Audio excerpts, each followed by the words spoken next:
मैं बिहार से आता हूं और पिछले 2 बजट से जब जब बिहार के ऊपर बजट पर थोड़ी भी योजनाएं जाती है तो विपक्ष के लोग शोर मचाकर कहते हैं कि ये बजट तो बिहार का बजट था। तो मैं कहना चाहता हूं, मैं पिछले दफा भी इस बात को कहा था कि बिहार के प्रति अपना रुख आप सकारात्मक रखिए, क्योंकि ऐसा शायद ही कोई प्रदेश होगा और शायद ही ऐसे कोई बड़े कारखाने होंगे जहां पर उस कारखाने को चलाने में मूलभूत योगदान यदि किसी का है तो आप जाकर देखेंगे तो कोई ना कोई बिहारी आपको मिलेगा। इसीलिए बिहार के प्रति आप अपनी सकारात्मक रुख को रखिए। दिल्ली के भी अपने आप को ईमानदार कहने वाले नेता अभी कुछ दिन पहले ही बिहारियों के ऊपर अपमानजनक शब्दों का उन्होंने इस्तेमाल किया था। तो हम लोग बस यही कहना चाहते हैं कि ये बदलता हुआ बिहार है और जिस तरीके से केंद्र सरकार, राज्य सरकार, एनडीए की सरकार ने जिस तरीके से बिहार को लगातार सहयोग देने का काम किया है, हम लोग एक तरफ जहां कोटि कोटि उनका धन्यवाद देते हैं, वहीं दूसरी तरफ ये विश्वास दिलाते हैं कि ये बदलता हुआ बिहार आने वाले वक्त में खुद से रोजगार भी सृजन करेगा, औद्योगिकरण भी सृजन करेगा और जिस तरीके से आर्थिक रूप से धीरे धीरे अपने आप को मजबूत करके बिहार और बिहार की अस्मिता को बचाने का ये हर एक बिहारी संकल्प लेगा। महामहिम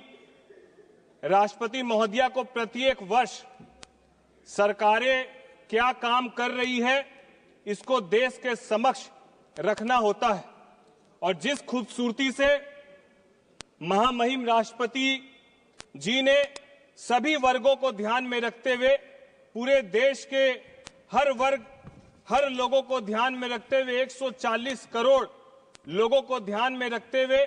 चाहे वो किसानों की बात हो, चाहे वो युवाओं की बात हो, चाहे वो महिलाओं की बात हो, चाहे वो दलित वंचितों की बात हो, चाहे बुजुर्गों की बात हो, सभी को ध्यान में रखते हुए उन्होंने इस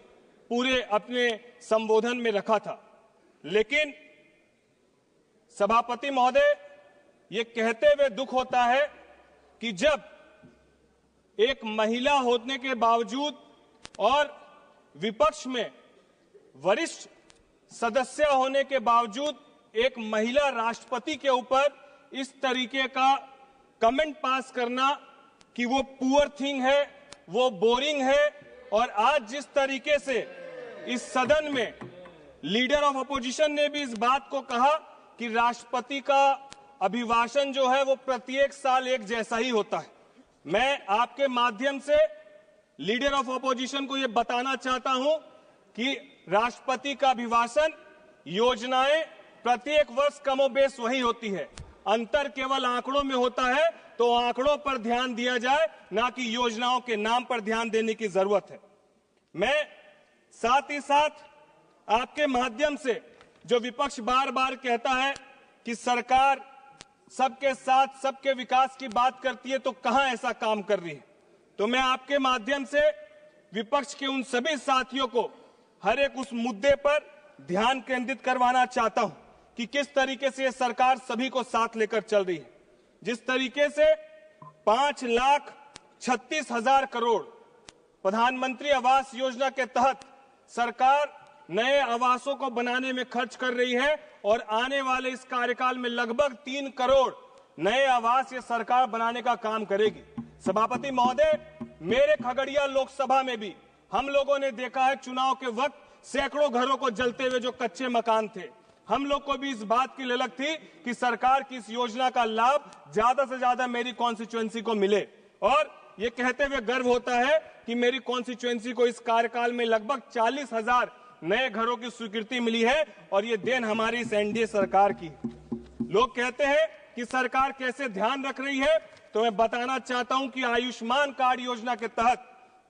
लगभग 55 करोड़ लोगों को इसका आज लाभ मिल रहा है। जब पहले किसी गरीब परिवार के घर में कोई गंभीर बीमारी होती थी तो उसके घर के जेवर गिरवी दिखाते थे, उसका घर गिरवी रखाता था और बड़े बड़े लोग उन्हें बड़े ब्याज दर्ज पर पैसा देते थे, उनका शोषण करते थे। आज ये प्रधानमंत्री जी की सोच है कि आयुष्मान कार्ड योजना के तहत उन 55 करोड़ लोगों को आयुष्मान योजना के तहत सुगम, सुलभ और निःशुल्क इलाज मिल पा रहा है। कैसे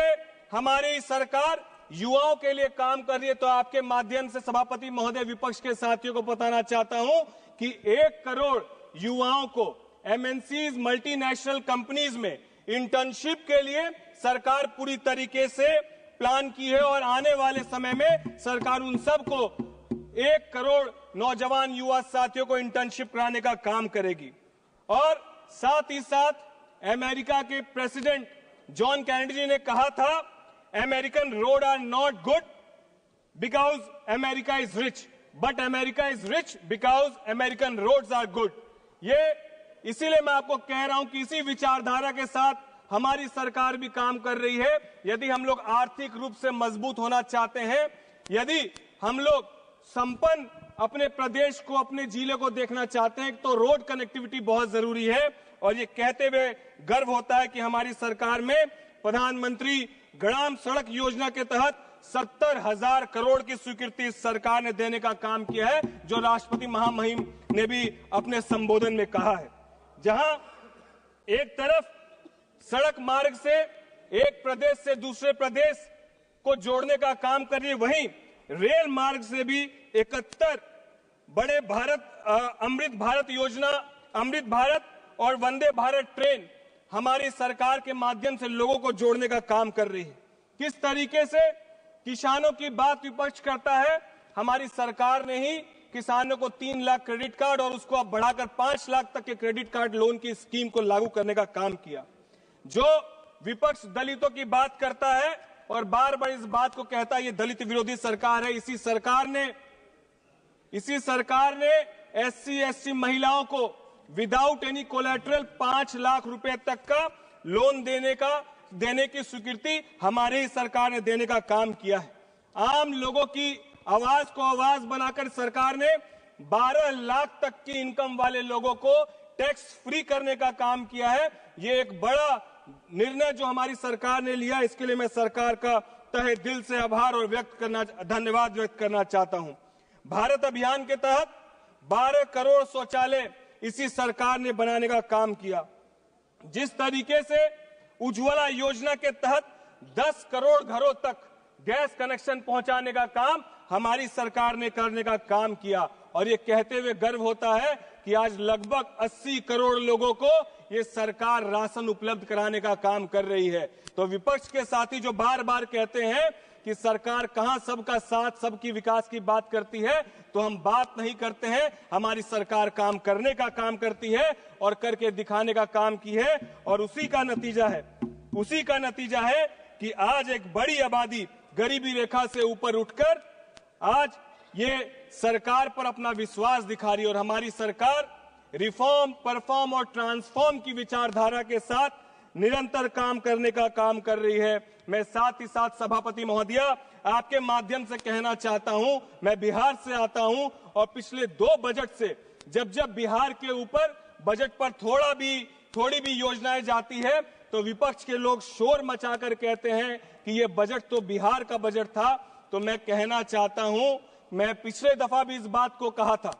कि बिहार के प्रति अपना रुख आप सकारात्मक रखिए, क्योंकि ऐसा शायद ही कोई प्रदेश होगा और शायद ही ऐसे कोई बड़े कारखाने होंगे जहां पर उस कारखाने को चलाने में मूलभूत योगदान यदि किसी का है तो आप जाकर देखेंगे तो कोई ना कोई बिहारी आपको मिलेगा। इसीलिए बिहार के प्रति आप अपनी सकारात्मक रुख को रखिए। दिल्ली के भी अपने आप को ईमानदार कहने वाले नेता अभी कुछ दिन पहले ही बिहारियों के ऊपर अपमानजनक शब्दों का उन्होंने इस्तेमाल किया था। तो हम लोग बस यही कहना चाहते हैं कि ये बदलता हुआ बिहार है और जिस तरीके से केंद्र सरकार, राज्य सरकार, एनडीए की सरकार ने जिस तरीके से बिहार को लगातार सहयोग देने का काम किया है, हम लोग एक तरफ जहां कोटि कोटि उनका धन्यवाद देते हैं, वहीं दूसरी तरफ ये विश्वास दिलाते हैं कि ये बदलता हुआ बिहार आने वाले वक्त में खुद से रोजगार भी सृजन करेगा, औद्योगिकरण भी सृजन करेगा और जिस तरीके से आर्थिक रूप से धीरे धीरे अपने आप को मजबूत करके बिहार और बिहार की अस्मिता को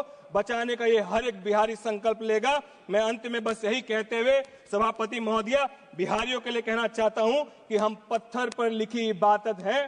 शीशे से कब तक हमको तोड़ोगे, मिटने वाले हम नाम नहीं, तुम बिहार को कब तक रोकोगे, तुम बिहार को कब तक रोकोगे। बहुत बहुत धन्यवाद सभापति महोदया।